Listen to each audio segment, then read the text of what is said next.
ეხლა მეგობრებო, მივდივარ ერევანში 400 კაციან ქორწილში. ვისაც აინტერესებს, უყურეთ ბოლომდე. წინ კი ჩემი ძმაზის რძალთან ერთად. უკვე ჩავედით ერევანში, პირდაპირ წავედით გოგოსთან სახლში, გოგოს გამოსაყვანად.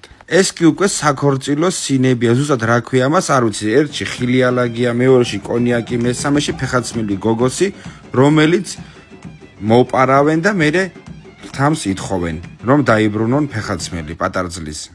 სულ ცეკვით იყო, ესეთი ფურშეტიც იყო გაშლილი, მე უკვე გზიდან მშიერი, გადავჭამე ყველაფერი.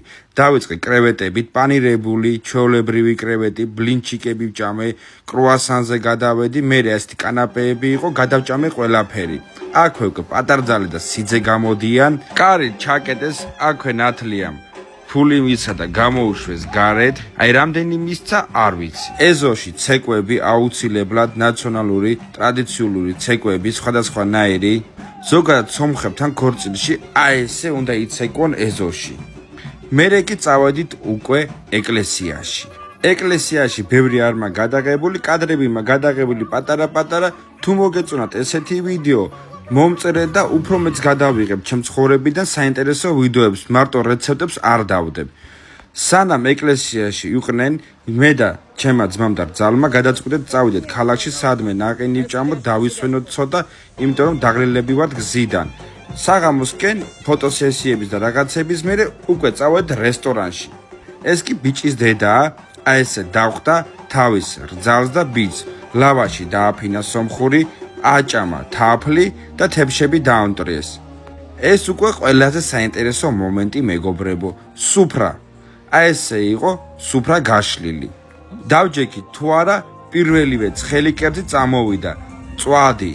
მწვადზე თავისი რიტუალი აქვს. სპეციალური სიმღერაა მწვადზე, მაგას რთავენ და ცეკვით გამოდის მწვადი. ნათლია დგება და ფულს ჩუქნის ბიჭებს. უნდა გითხრათ, საკმაოდ გემრიელი მწვადი იყო. აქ იყო მწვადი, ღორის, შემწვარი ბოწტნეული, კარტოფილი, ქაბაბი. გემრიელად მივირთვი.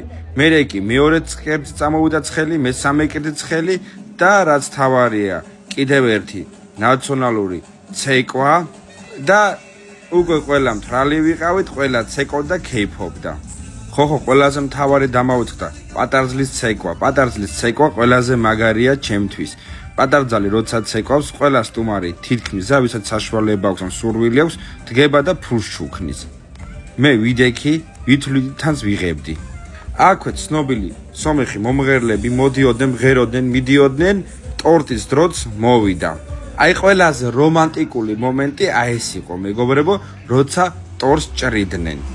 მოკლედ რომ გითხრათ, ძალიან საინტერესო დრო გავატარეს სომხეთში 400 კაციან ქორწილში.